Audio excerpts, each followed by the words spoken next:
Bio Bio TV, con el auspicio de Melipaz para el estrés y Valupaz para el insomnio de NOP Laboratorios, presenta el comentario de Tomás Mochati.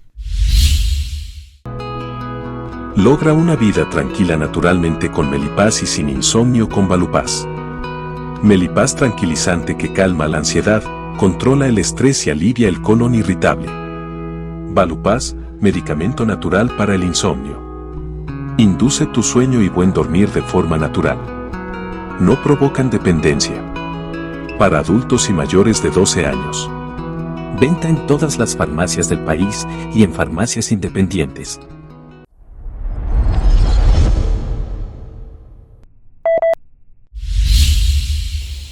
Tremenda derrota.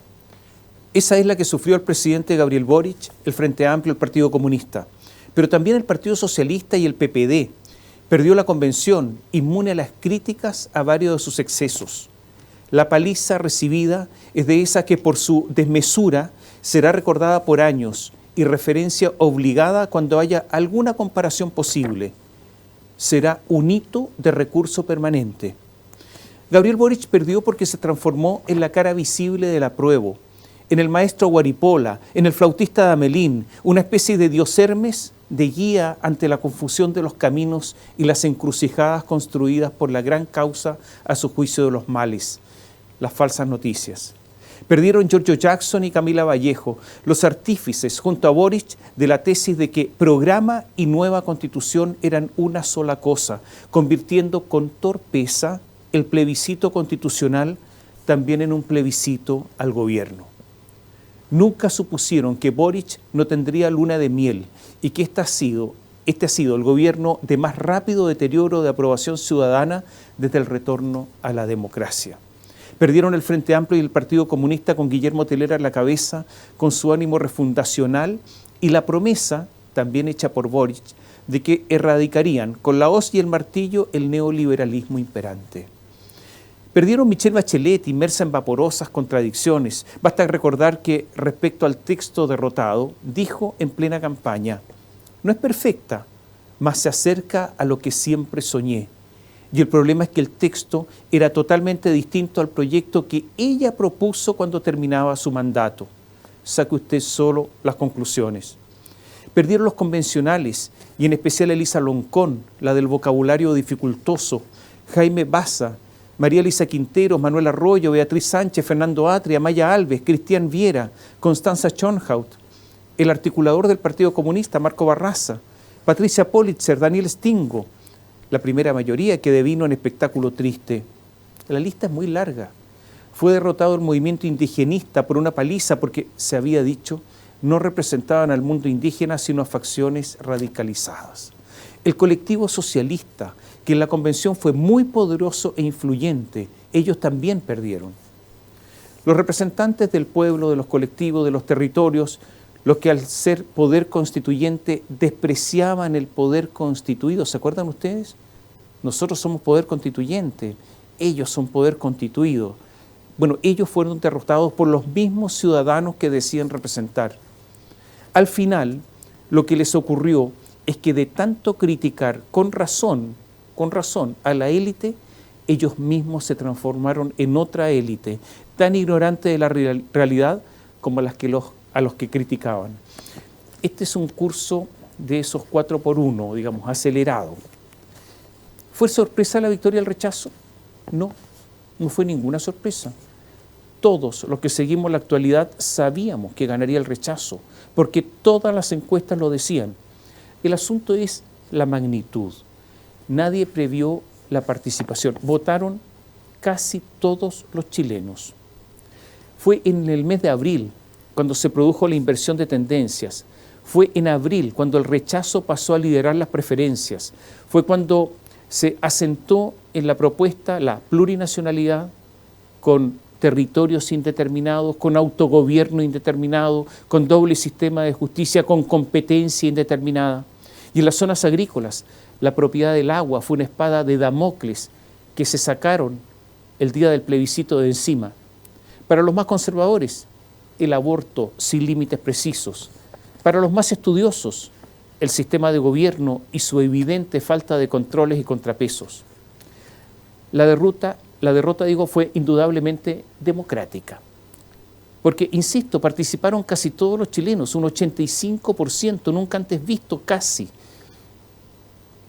13 millones de 15 millones. Si usted le agrega a los 13 millones 600.000 excusas, le agrega 400.000 chilenos que viven en el extranjero pero siguen teniendo domicilio en Chile, le agrega las personas que están fallecidas pero que integran el padrón electoral y los enfermos y los ancianos que no estaban en condiciones de votar ni excusarse, la conclusión es que votaron casi todos los que podían. Este es un plebiscito ampliamente democrático.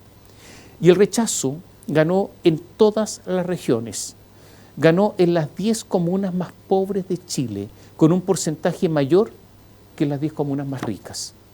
En las comunas cuyos habitantes pertenece al quintil más bajo, el rechazo obtuvo, el quintil más bajo en materia de ingreso, el rechazo obtuvo el 75,1%, y en las comunas con población del quintil medio bajo, el rechazo obtuvo el 71,3%. En la población rural, con habitantes de quintil medio, el rechazo obtuvo una ventaja de 38,9 puntos sobre el apruebo. En las 8 comunas de 346 que ganó el apruebo, incluidas en esas 8 Juan Fernández, que es una comuna pequeña, y Rapa Nui, en casi todos hubo casi un empate. O sea, no fue una victoria arrasadora del apruebo. El rechazo arrasó en la provincia de Arauco. Sí, en la provincia de Arauco, con más del 75% de apoyo. Y también arrasó en la Araucanía. En Ercilla, por ejemplo, que es la cuna de Temucuicui, un mentiz al indigenismo constitucionalista. Y el rechazo ganó en la región de Valparaíso, incluyendo las comunas emblemáticas del Frente Amplio o afines, como el Valparaíso de Jorge Charp, la Viña del Mar de Macarena Ripamonti y el puerto de San Antonio. Para decirlo más simple, el apruebo solo ganó, se lo reitero, en la quinta región en Rapa Nui y Juan Fernández. Y el rechazo ganó en Punta Arenas, la ciudad de Boric. También ganó en la mesa en la que votó el presidente. El rechazo ganó en Santiago y ganó en la comuna de Santiago de la gobierna la militante comunista Girassi Hasler. En Recoleta, que gobierna también el militante comunista Daniel Jadwe. Y ganó en La Pintana, provocando una derrota para la alcaldesa Claudia Pizarro, la activista DC por el apruebo. Y ganó en la comuna gobernada hasta hace poco por el presidente de la DC, Felipe Del Pin. Y también el rechazo ganó ampliamente en Lota, que es cuna de la izquierda chilena. También se dijo que en la región metropolitana el apruebo tenía ventaja, aunque fuera entre 2 y 4 puntos. No tenía ventaja. El apruebo perdió por 10 puntos en la región metropolitana. Uno de los derrotados es alguien que decidió callar en los últimos días, pero que estuvo por el apruebo, sacando cuentas equivocadas. Claudio Rego, el gobernador de la región metropolitana, ese que recibió muchos votos de la derecha con tal que no ganara Karina Oliva. ¿Se acuerdan ustedes? Bueno, Claudio Rego también es un perdedor. Y en la zona sur, la más modesta económicamente, en Santiago, hay una paliza al apruebo. Los votos del rechazo equivalen a los que obtuvieron todos los participantes de la pasada elección presidencial, sumados. El rechazo logró más votos que todos los que participaron en el plebiscito de entrada. Ganadores, o sea, los que aprobaban y rechazaban. El rechazo también ganó en las cárceles, porque los presos con derecho a sufragio tampoco estuvieron con el gobierno y la convención. ¿Y para qué seguir? Podríamos continuar dando datos ad nauseam de una derrota abrumadora del oficialismo. ¿Es que los ciudadanos rechazaron solo el texto constitucional propuesto? Es obvio que no. Es el gobierno el que dijo que sin nueva constitución era imposible aplicar el programa. Entonces, con torpeza, Boric, Giorgio Jackson, Camila Vallejo decidieron hacer 2 plebiscitos en uno, sobre la Constitución y sobre el gobierno. Creían que el gobierno sería tan popular que arrastraría a la Constitución. Mucha confianza en ellos mismos, demasiado ego. ¿Y cómo no tenerlo? Si Gabriel Boric había ganado, ¿en cuánta elección había participado? Presidente del Centro de Estudiantes de Derecho, Universidad de Chile. presidente de la Federación de Estudiantes de Chile, cuando venció a Camila Vallejo, diputada por Magallanes, venciendo el sistema binominal. Logró que el Frente Amplio, cuando fue candidata a Beatriz Sánchez, lograra elegir una veintena de diputados. Venció en su propia reelección a diputado, lideró en la calle a los estudiantes y ganó. Y aunque en 2018 dijo, no me quiero dedicar a ser abogado nunca, tampoco a ser político, dijo, 2018, venció en las primarias a Daniel Jadue y luego la presidencia. O sea, Boric tiene solo éxitos electorales hasta ahora. Las derrotas enseñan muchas veces más que las victorias y estas falencias se están notando. No tenía experiencia de derrota. Como un asunto a explorar es que ya el recurso Pinochet ya no sirve. Eso de la constitución de Pinochet ya no sirve.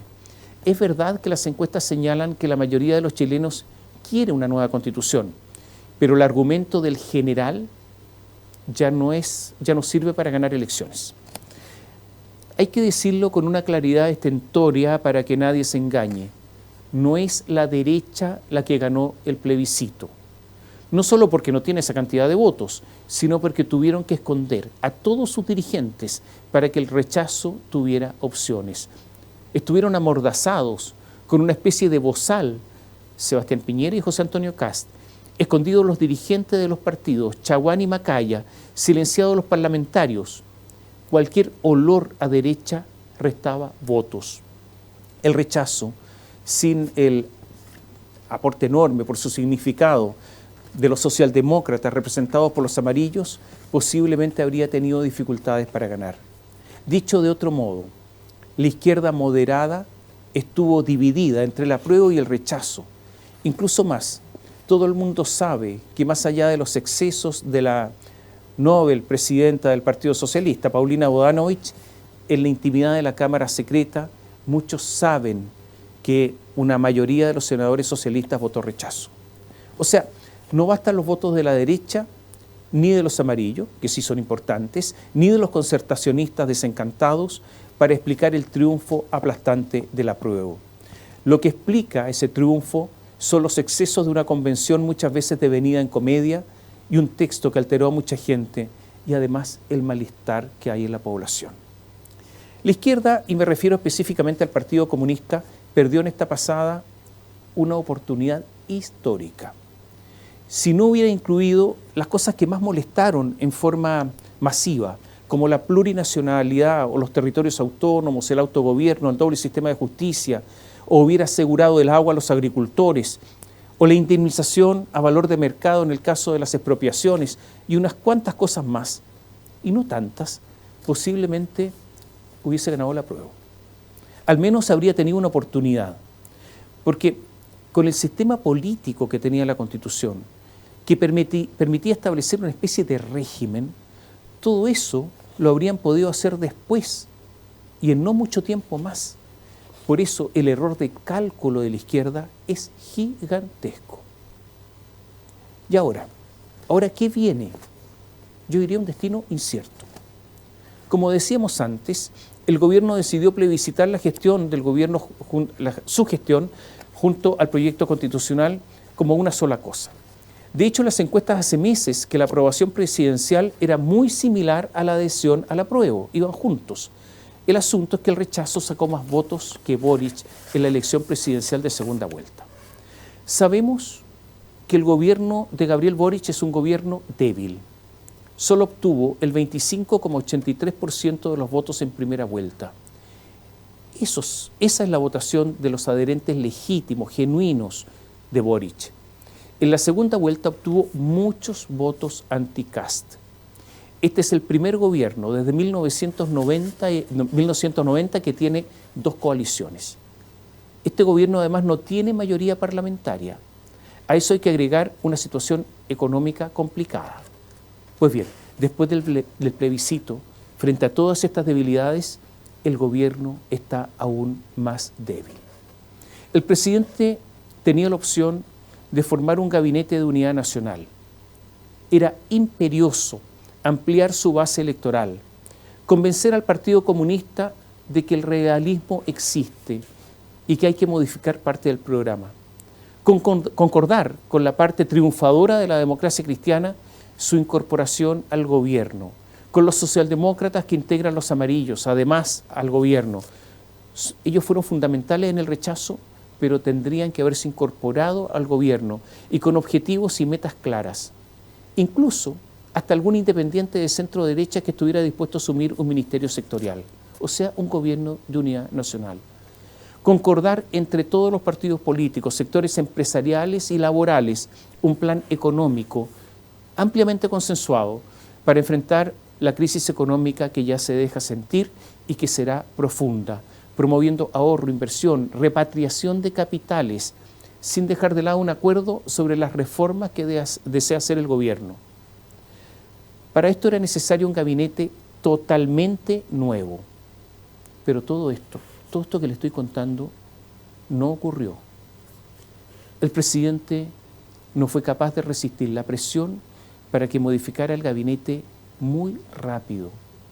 ¿Acaso usted, yo, alguien le hubiera reprochado algo si el presidente hubiese anunciado un periodo de reflexión y de conversaciones de 4 o de 5 días para tomar una mejor decisión?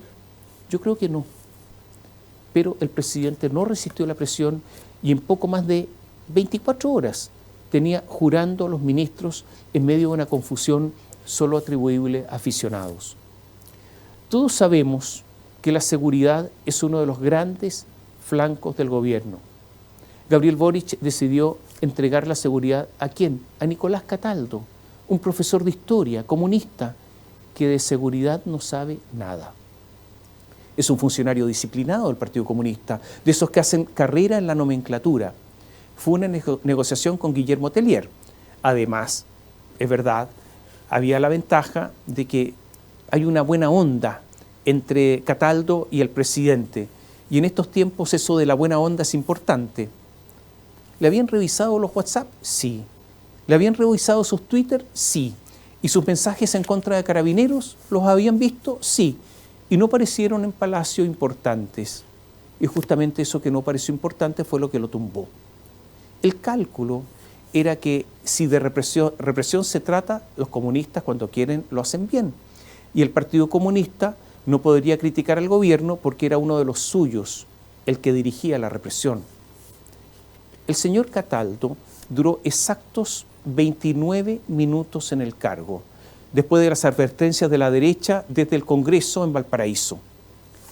El debilitado Gabriel Boric tuvo que echar marcha atrás para luego ser marcha atrás. Y en esos 29 minutos fueron los que Monsalve duró como ministro de la Secretaría General de la Presidencia, para luego ser rebajado de nuevo a la Subsecretaría del Interior. La jefa de gabinete de la defenestrada Isquia Siches, Ana Lía Uriarte, se estaba despidiendo porque se iba justamente con Isquia Siches. El jefe de gabinete es una persona de la exclusiva confianza del ministro, entonces iba Isquia Siches, se despedía ella porque debía irse. Los ministros llevan a un jefe de gabinete de confianza, como ustedes saben. Entonces, con la bajada de Monsalve no había ministro de la Secretaría General de la Presidencia. Y mientras se despedía Ana Lía, a alguien ahí de repente se le ocurrió, estaban buscando ministro, y Ana Lía, ¿por qué no? Está ahí. Ahí en ese momento se les ocurrió que podía ser ministra. Y así en cosa de unos minutos, sin una reflexión mayor, Ana Lía, de jefa de gabinete de una ministra despedida, se convirtió en ministra secretaria general de la Presidencia, la SECPRES. Perdón, ministra secretaria de la SECPRES, eso es. Lo que lleva las relaciones del gobierno con el Congreso, ni más ni menos. O sea, vaya improvisación la que hubo ahí, casi adolescente. Para Giorgio Jackson, un sabor amargo. Fue ser reemplazado por una representante de los depreciados 30 años. Y para el gobierno, Frente Amplista, nada es fácil tragarse los sapos, eso de los que nosotros somos, lo que dicen ellos, nosotros somos diferentes. Porque Carolina Toá representa a ese PPD que no solo tenía de financista ilegal a Soquimich, sino que lo tenía como militante, además de tener un juicio de cuentas pendientes en la Contraloría hoy. Y en el caso de Ana Lía Uriarte, sus trabajos para esa empresa rara llamada Cabal, o ese oscuro hecho en que, siendo ministra de Medio Ambiente de Bachelet, fue una de las autoras de un traje a la medida para una termoeléctrica a carbón de la empresa norteamericana AEG para que se instalara en una zona de sacrificio en Puchuncaví, la más contaminada de Chile. El traje a la medida fue permitir la regularización de la construcción, que ya estaba avanzada, en una zona destinada ni más ni menos que a áreas verdes, y dictaron un decreto supremo un 31 de diciembre para así revertir un fallo de la Corte Suprema que había declarado ilegal esa construcción. Pero Ana Lía, cuando se despedía, la nombraron ministra, y la necesidad tiene cara de hereje, había que olvidarlo todo. Total, eso de la política exterior turquesa o eso de que había que apoyar el texto constitucional porque era ecológico, en este caso, como les gusta decir, no aplica. El problema es que el profesor de Historia se quedó sin la poderosa Subsecretaría del Interior y el Partido Comunista entonces golpeó la mesa. El senador Daniel Núñez, a propósito del programa, dijo que si no se cumple, nosotros aquí tomamos nuestras cositas y nos vamos a la otra vereda. Textual, una amenaza en forma. Y una vez más, un Gabriel Boric débil no resistió la amenaza comunista.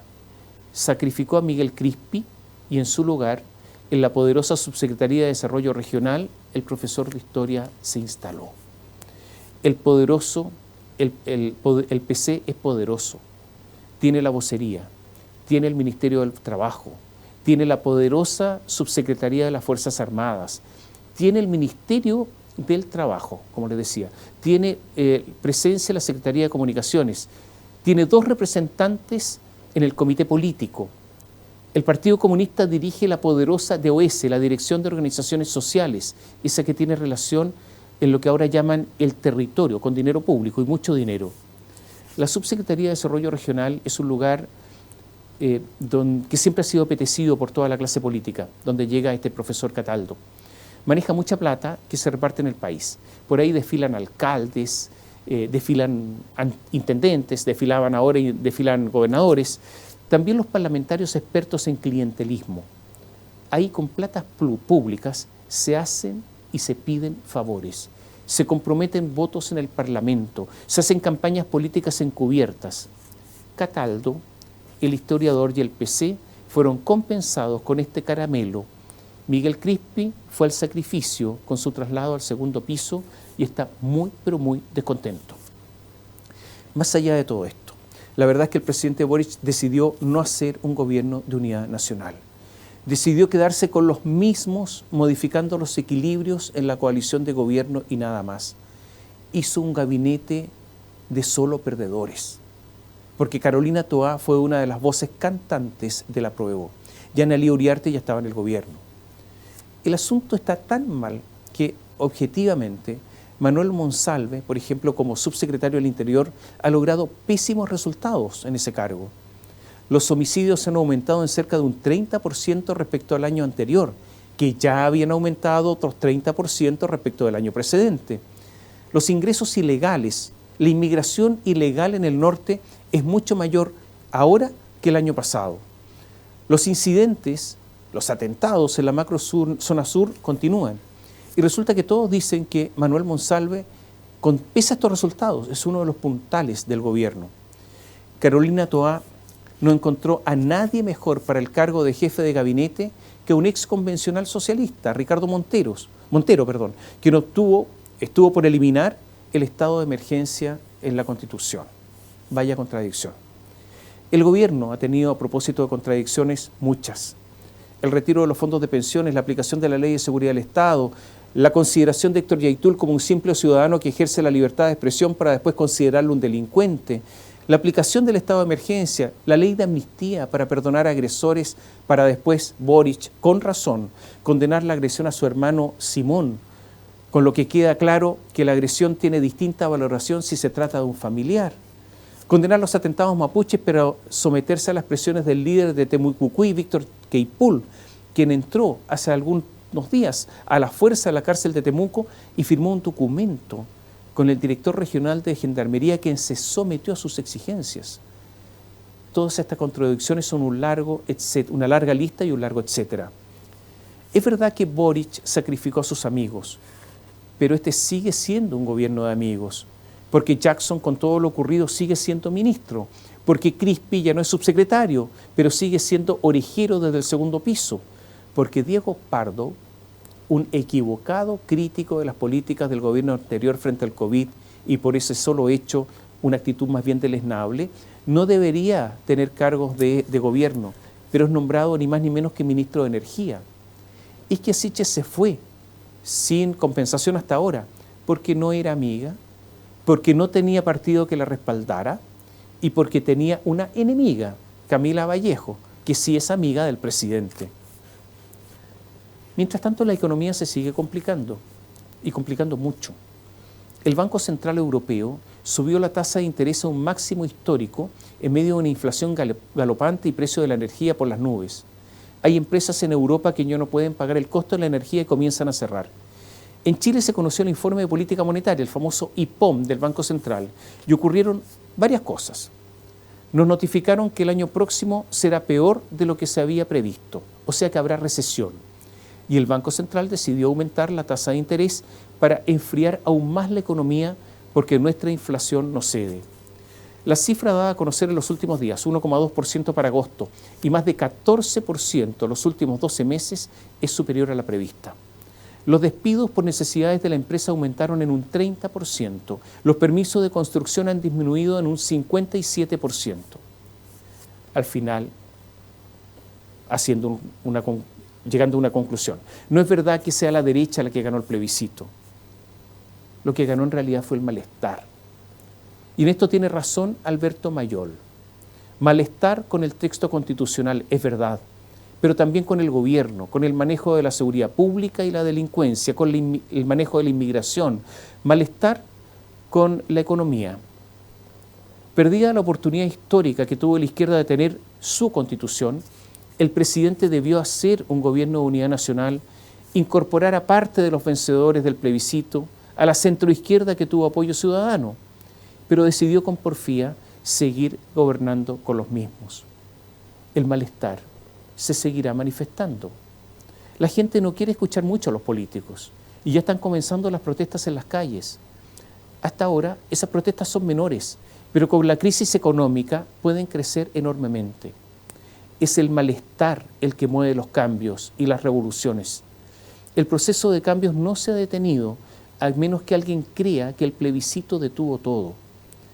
El presidente ha resuelto enfrentar todo esto en soledad, solo con los propios. Van solo 6 meses de gobierno y vienen meses muy difíciles. ¿Bastará solo con Carolina Toá para sostener la estantería? ¿Podrá Gabriel Boric soportar el atraso en sus reformas sin tener un plan concordado con otras fuerzas políticas? ¿Soportará la crisis económica habiendo optado por no ser ayudado? Está muy solo el presidente. Está abandonado en un laberinto. Está abandonado en un laberinto de ideas confusas y con convicciones esquivas. Está muy solo el presidente y quedan 3 años y medio de gobierno. Bio Bio TV, con el auspicio de Melipaz para el estrés y Valupaz para el insomnio de NOP Laboratorios, presentó el comentario de Tomás Mochati. Logra una vida tranquila naturalmente con Melipaz y sin insomnio con Valupaz. Melipaz tranquilizante que calma la ansiedad, controla el estrés y alivia el colon irritable. Valupaz, medicamento natural para el insomnio. Induce tu sueño y buen dormir de forma natural. No provocan dependencia. Para adultos y mayores de 12 años. Venta en todas las farmacias del país y en farmacias independientes.